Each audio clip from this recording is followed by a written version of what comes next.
Welcome back to Incremental, the continuous improvement podcast. This is our practice edition where we talk about lean improvements and tie them back to principles. This is episode 127. I am Uriel Eisen of Austere Manufacturing and ARDA. And I'm Devin Bedoni of Lichen Precision. And our quote, "If you always do what you've always done, you'll always get what you've always got." Henry Ford. Excellent. Yeah, a good friend of mine, I've said this on the podcast before, but he likes to say the work you take is the work you get. And I feel like this is in the same vein. A little different, but... It is. Yeah. I've really been thinking about like the absurdity of calling anything essentially exceptional. Like when it's like, oh, well, we messed up. It's like, no, you didn't mess up. That is the natural conclusion of the amount of mistake proofing built into your process, right? Like it's going to happen. Mm-hmm.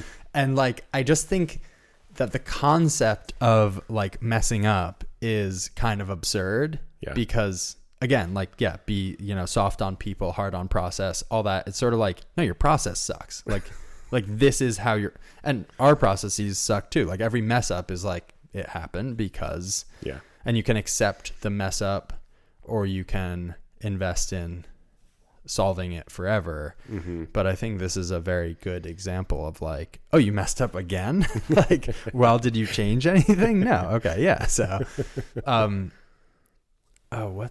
was a good quote I heard. I'm not going to remember it. Anyway, great quote. Very simple. And true.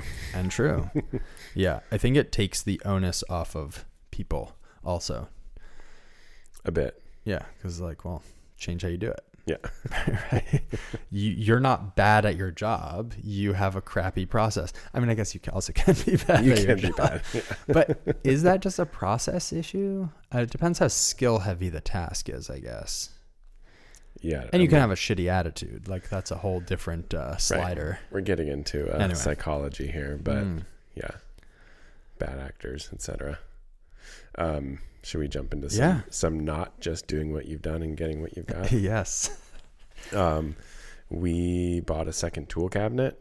So wow. We filled up our first one. No way. Jeez. No way. We still are working on filling out our full inventory quantities. Yep. But we're getting there. You'll be glad to know we onboarded another ARDA customer, Job Shop. Mm-hmm. They ran through the identical process with like, how do you treat tools? Do you treat them as standard? Do you treat them as like we have it, maybe we don't? What's it called? A Schrodinger's tool. Same, which is basically like, if we think we might need it, let's have it.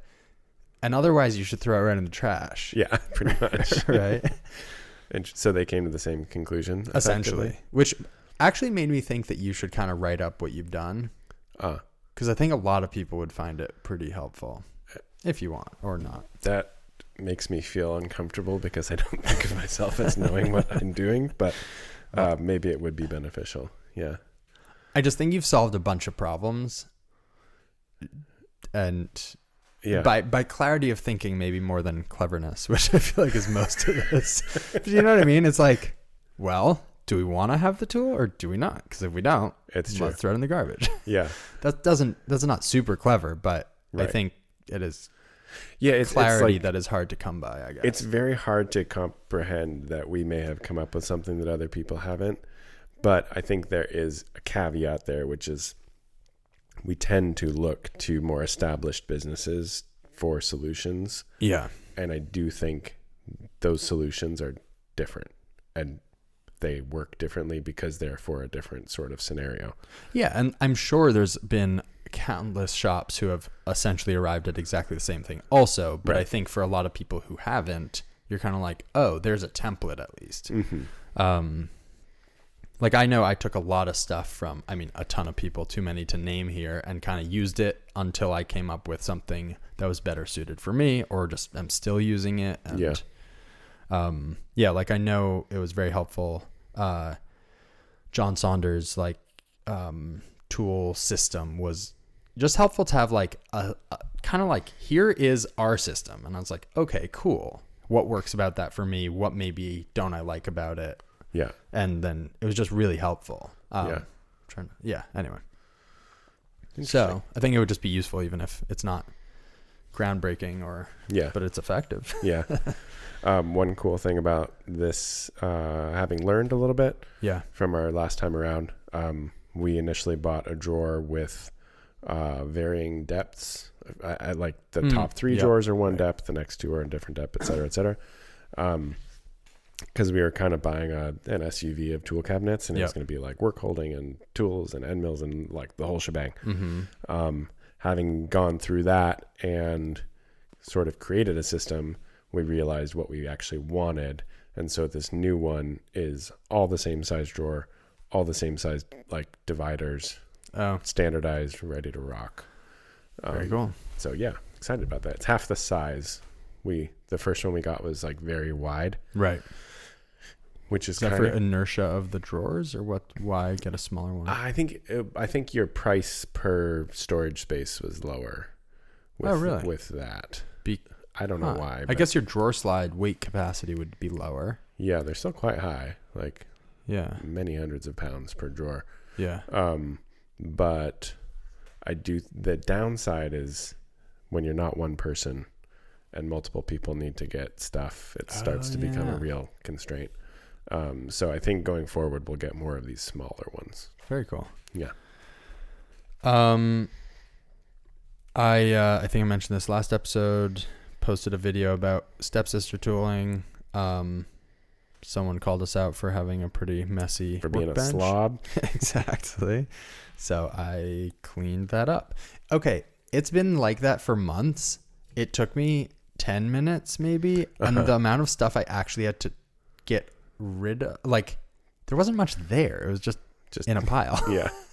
Yeah, it's funny. I've talked about this before, but the realization I had in like my mid 20s or something, that if you set something down, like it's just going to be there forever until somebody moves it again, was like, yeah, I mean, it's obvious, but it's good. It had to be a realization at one point. I'm bad at that. I set stuff down and I really need to work on that.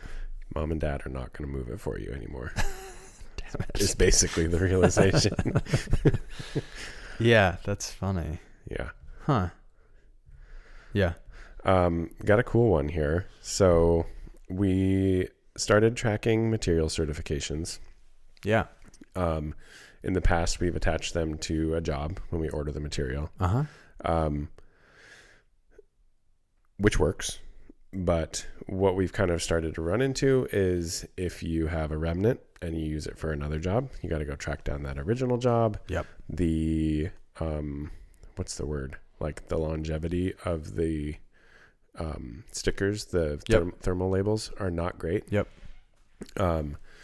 So once that starts to fade, it can be hard to figure out what's what. So Will, our newest hire, he started building out a tool to track individual pieces of material in Airtable as a database that you can then correlate to specific work orders. And so they will have their own tracking as a piece, as its own entity, as a piece of material. Right. It's also going to be beneficial in that it's going to create some standardization of our material designations. Right now, that is just a text field. So like silly little things like putting an extra space in or a capitalization will create two distinct records that then don't get correlated properly. Anyway, I think this is going to be a very cool tool. It's he just started it on Friday, but as we start to think about stocking material, which has been a discussion in the shop, we haven't. Well, no, technically we did start because we ran out of something, ordered more, and then realized we had some on the shelf, so we used that for a job that was pressing, but we decided to still bring in that extra piece of material to have it on the shelf, and we're going to just start to build up our inventory. Yeah. We're seeing some people with standard like approaches there too, of like, let's just stock these materials, and maybe our yield isn't right. Like maybe you're turning a little bit more aluminum into chips, but the general, that value that you're turning into chips instead of shippable parts, well, the waste that's not really the waste is very small compared to the saved waste everywhere else. Yeah. And talking about that quote from Shigeo Shingo about the time from payment to shipping or whatever it is, from creating the thing to from rather shortening the delay. Yeah, like that time is pretty significant, or can be pretty significant, of getting the material, and then you're like, for what? To save? Yeah, when you think about the opportunity cost of a week of production, not that that's quite how it works out, right? But if you scale that across your entire process, and you think about being able to move everything through that much faster, the opportunity cost is mind-numbing. What if you quoted everything minus a week, right? In terms of pricing? Yeah. Just across the board, you're like, hey, do you want that a week sooner? Like everyone's saying yes, right? Yeah, totally, right. And then actually adding I think an interesting thing about reading Deming, I think he's, freed himself from the shackles of like human psychology or reality in some ways that is insightful, deeply insightful, which is why we know his name. Yeah. One of them is just like systems thinking. It is not that the bar of aluminum isn't sitting in inventory. It's just not sitting in your inventory. Right? Yeah. And so like, you're not like the system isn't becoming less efficient by moving it to you. As you move, this is from, I think, Beyond the Goal from Eliyahu Goldratt. I forget the exact math, but I think as you move inventory from final like location to a distribution center, the number of places it can get shipped reduces the need for inventory by the square root of n, I want to say, or something like that. Meaning that like holding that aluminum at Coast Aluminum, that is available to hundreds of machine shops. Yeah.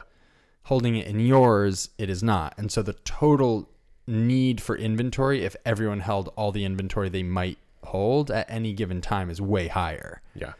So like that is to negate the thing I just said. Yeah, that's a systems downside for sure. Yeah. But anyway. On the other hand, if everybody standardized to a handful of stock sizes, that is true, then it could probably go back the other direction and Coast could get it to you tomorrow for everybody. Right? Like there would be no question. That's true. I would think that if they knew they only had to stock 6 SKUs, right? Sure, yeah. They would have a lot. There would be savings somewhere. Yeah, fair. Oh, yeah, that's a good point. How that plays out exactly? Yeah. Yeah. Interesting. Sorry. Another improvement. We had some wires that were keeping me from vacuuming because they were on the floor, and they've now been on the floor. To your point about things staying where you set them down for 6 months. They were put there temporarily to run power. 6 months is temporary, and we're all temporary. To our new assembly area. Yeah. So I just got those off the floor, bundled the wires, so everything's up off the floor. Nice. Will redesigned and updated our cycle start indicators. The little red, yellow, green rings that go around our buttons to have captured magnets. Yep. Because they were falling out or cracking out. And then also our newest machine has a larger bezel by 1 millimeter around the button. Standardized around the bigger one? Yeah, so we standardized around the bigger one. So now we have reliable indicators that won't fall off. Very nice. Something I've found that I'll mention here, even though it is not really important at all, is we've found that PLA cracks with coolant and that PETG doesn't. Yeah. Yeah. Updating our whole 3D printing game is on the roadmap, but it's there's a lot more pressing things on the roadmap. And I think something I want to do is move away from... I thought originally that color coding by printing filament color was the answer. I'm now kind of feeling like I'd rather just print something standard and then color it. The only problem is I don't have a good way of coloring it. So if anyone has recommendations for like spray paint, what's wrong with spray paint? All right, well, never mind that. No. The issue with spray paint is I thought it dissolved it, but I guess I haven't tried it with PETG, and also it might actually theoretically dissolve it, but also be totally fine for what I'm doing. It also is another operation, is kind of stinky and messy. Like, I don't know. I was imagining more like stickers or like a good pen or marker or like. What's wrong with printing it in the color you need? It's just like you need now a tool chain, like it's just like a lot of extra that, I don't know. Nothing, maybe? I don't Probably know. tacks. Anyway. Colored tacks. You just stick them in. Yeah. And I was also thinking about that for jaws, like soft jaws, for color coding soft jaws. It would be really nice to have like a plug, like a press in. Like I was almost thinking, I couldn't find this. Maybe this exists. Like color coded press in plugs. Mm-hmm. Of all sorts of different colors, and then all you would need is like an 1/8 inch hole and stuff, and you just press it in. Yeah, that would work for anyway. Yeah, and maybe we just 3D print those. No, right. We're back where we started, folks. I sort of talked about this. We ended up unifying our project management stuff into Kanban, and so now tasks are Kanbans. Creating a part is the same as creating an invoice, and that unified a lot of stuff in Arda and meant not building a lot of new architecture, because it's just a new path of handling Kanbans. Creating a Kanban is creating an invoice? Sorry, no. A Kanban can trigger making an invoice as the thing it's triggering, right? As just anything. It can be anything. And like for some reason in my head, it was always calling for a product, like a box of screws from McMaster or something we machine in house. Sure.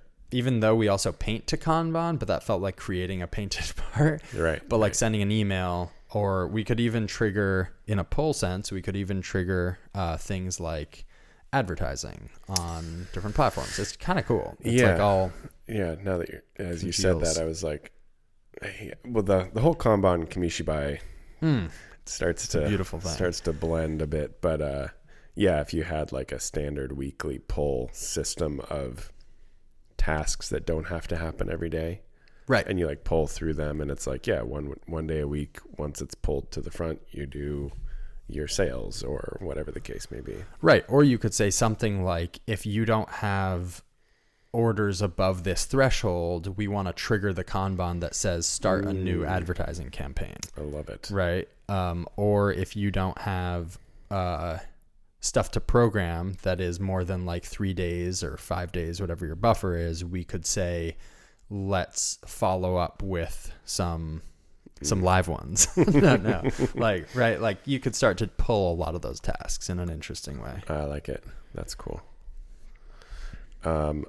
Today I made a hoe, like a gardening hoe, sort of, out of a piece of aluminum for clearing this chip shoots in the Brother. Oh, nice. I don't know if you've dealt, probably not with the kind of chips that you make, but if you have like really nesty chips, they will dam at the exit from the machine enclosure. And it's like just far enough of a reach from the back that it's quite awkward to try and get up there from behind the machine, and then from inside the machine, the table is usually in the way. Yeah, and it's this kind of funny angle. So anyway, I made this I just took a piece of 1/8. Oh, and it goes down and back up or something? Yeah, bent it in sort of a long S shape. Where does that hang? Nowhere yet. It also doesn't work super well yet. I need some refinement. And do you run not flood coolant, but wash down at the end of every cycle or something? We run it at the end of every operation in a cycle. Oh, really? Yeah. Wow. But I just posted new code, and which we don't do frequently, and that option was turned on, and I came back and I started running it, and then I came back to the machine and there was coolant all over the floor because so we run it at the end of every program. Oh wow, for not very much. 4 seconds or 10 but your seconds. programs are 3 minutes. Yeah. It's probably more than we actually run it. Right. If you had that, it was running continuously, because yours probably also has a delay for the off. Yes. Yeah. Okay. It's running continuously. Yeah, exactly. Yep. That's what was happening. Another very cool. So we've broken inventory into 3 categories with Arda generally to help people kind of wrap their head around it. One is type 1, which is I will always want this in stock. Type 2 is when our customers order something, it's one of like 5 options or some, When a customer orders, you order? Yeah, because it's one of a few options. And so you don't want to hold them all in inventory. And then the last is type 3, which is truly one-off ordering that you have no reasonable anticipation of ordering again. And what we typically see is that when people start using Arda, even just differentiating the type 1 specifically and just systemizing that just saves it's normally 80% of people's stuff, even though they're not distinguishing. And so all of their reordering is inefficient. And then what happens is people take the type 2 and go like, oh, actually, we should just stock this because it's so much cheaper if it's a type 1. And we were just doing type 2 because it was all a mess. And so it wasn't clear. But we kind of realized that type 2 is a reality for a lot of shops. So, for example, if you're building cars and you give people an option of which engine they want, and that's a $30,000 engine, you don't want to just have 3 of each on your books, right? Yeah. And for every car. Yeah. For every car. And then it also feeds into this concept of, anyway, so we built a tool that allows people to build a BOM with, our nomenclature is kind of not great yet, with sort of like, if you always know it will have an engine, you can build it out categorized by like engine, and then you select which engine and stuff like that. And then when you click a button to finalize the BOM, it takes all of your non-stocked items, which is a designation, or items that have a minimum of 0, and it adds those to your cart so that you can still take advantage of the efficient buying kind of processes of like generating POs. And then those Kanbans are triggered in your cart with the quantities off of your BOM, and they are then associated with the job, with that specific job. So now they're tied to a job, which is cool. And that gets into, anyway, so just trying to help people with that. And then I think the last step, which doesn't belong in this episode because it's not built, is trying to handle type 3. Oh, yeah. Anyway. Cool. So that was the improvement to the product. Yeah. While I was at IMTS, the folks that were still in the shop rearranged the shipping and inspection areas. That's awesome. Yeah. Can't say whether it's better, but it looks nice. So that was cool. That's better in some way. We switched away from Google Calendar link meeting setup thing. It's so funny. Back to Calendly, which we were using, but then they wanted us to use the Pro version, and then we were like, well, we're already paying for Google Suite. Let's just use their tool. The saying that Google can do anything, but they can't do everything very much holds. It's just not as good.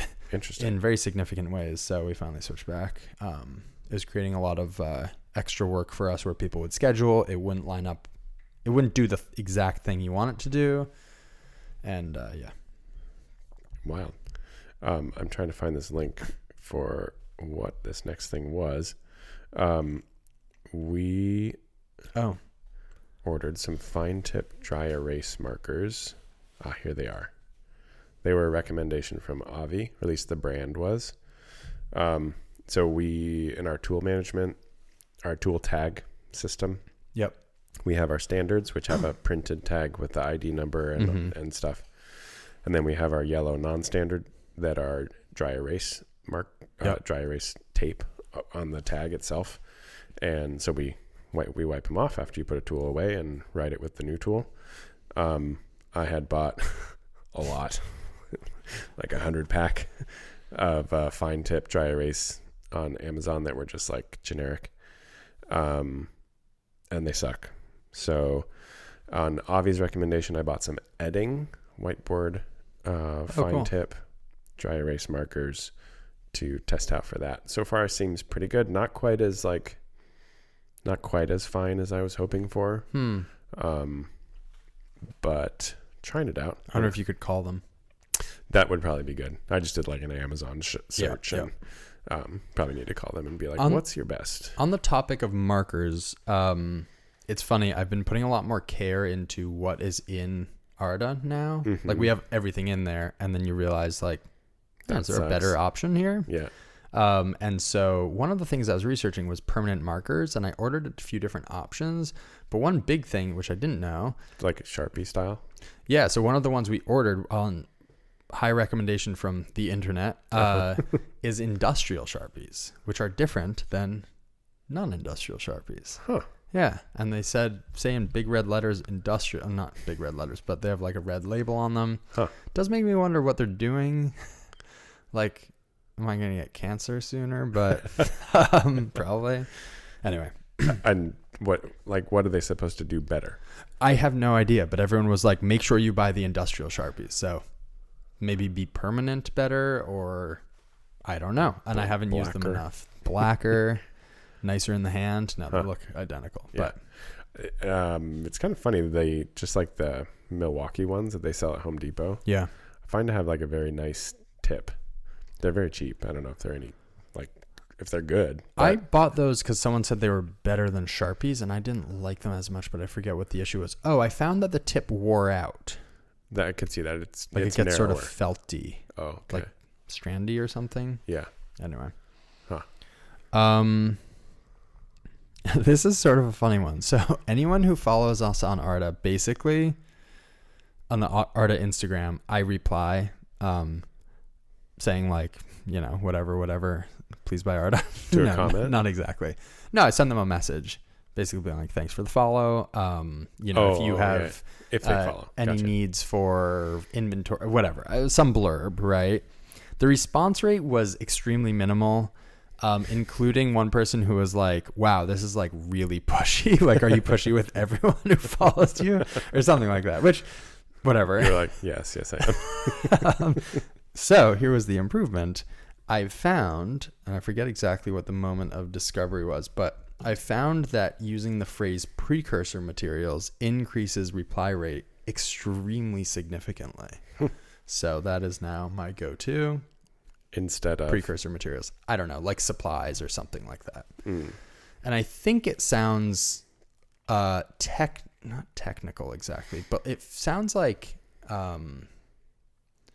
it's like you've thought about inventory more than they have, I think, and maybe puts you in less of a salesy camp and more of like I have a chance to learn something, maybe.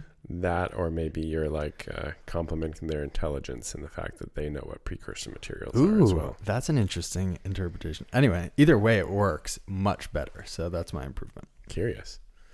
Last one for us. We added a scrap area for chunks of material. Historically, we've just if we have a defect part, we'll just toss it in the bin with the chips. Recently, we took a bunch of stainless to. We have a couple different places we take material. Get a much better recycling rate. Yeah, if it's like mixed stuff, we just take it to the local place that's like sketchy and they don't pay you very much, but it's closer by. For stainless and tie, we take it to a different spot that pays more. Anyway, apparently the chunks cause issues with the way they no way. bail up the chips. Oh. And you get a better price for the chunks. I didn't realize the first part, but yeah, we separate out like our chunks of aluminum. Because I think those go in as clean aluminum and the chips are dirty aluminum. Probably. Yeah. Yeah, we've always just kind of treated it as like if it's gone and we don't have to like... It's a win. Yeah, but now that it's like... So they told you that it was causing problems? They told us that it could cause problems and that we would get a better rate. Nice. Yeah. The carrot and the stick. Yeah, exactly. We added a feature in Arda, which remains to be seen if it's good, but I wanted it, so I think it will be useful to people, which is we now can give people a stack of blank cards with QR codes. Mm-hmm. So you write on them with Sharpie, place them around your shop. Like you were sort of saying last episode, the second there's a card in, it's just like a big relief. Mm-hmm. So the idea is to allow people to just like hammer through supplies instead of like typing in meticulously what title you want and finding a link and everything. And then when you get to the trigger, it would say like dish soap on it. it would end up in the to order bin. When you scan it, it brings up a totally blank field, which the thinking is at that point you have to buy it anyway, and so you would have gone and found that link. Right? Like so it's maybe a little less disruptive. And so the thought is to sort of have a pile of them. So like if you're walking around and you're like, oh man, our probe tips don't have a Kanban or something, you can just grab a Sharpie, write That's it. the one that's on my whiteboard. and drop it in. Yeah. So That's anyway. cool. I'll be curious to hear how that, or maybe we'll test it for you. Oh, if you want them, we can make them. So yeah. Cool. And you can also make them. Right. But we can just, do it. Interesting. Yeah, we should beta test and see how it works. We have, I think, 6-ish people with them, so we're going to see if they use them. But yeah, no, we'd love to. Yeah, the probe tip thing was funny. It's like we now have 3 different types of styli in the shop, and I was like, oh, we think we have this covered, but actually we don't, because there's a new one now. So a new one because of a new machine, and it came with a special one? That, or we need to standardize on the new style because it's better. Anyway, that's smaller tip. Weeds. Longer with smaller. I think I need to switch. Anyway, thanks all for listening. We enjoy all the feedback. Please send it to us. Our podcast Instagram is incremental CI, so you can reach us there. You can find me at austere_manufacturing on Instagram and austeremfg.com on the internet. Also, Arda is at arda.cards on the internet and arda.cards on Instagram. You can find me at lichen_mfg on Instagram, lichenprecision.com on the internet, and we will talk to you soon. Also, we have a Patreon. Also that.